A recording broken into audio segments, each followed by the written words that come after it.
Hello, welcome back to Unit 2, Handling Data 2. In this tutorial, we will be talking about data. So, what is data? Data is the information we get from counting, measurements, and observation.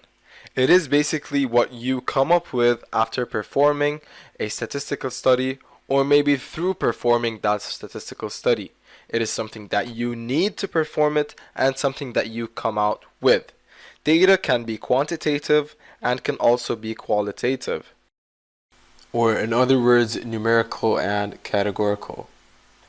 And there's a big difference between both, which is what I'm going to show you. To start off with quantitative, it might be number of correct answers of an exam, number of cars, age, height. It's basically based on quantitative elements, while the qualitative is the other way around. It depends on qualities, such as color, shape, or blood group while performing a statistical study.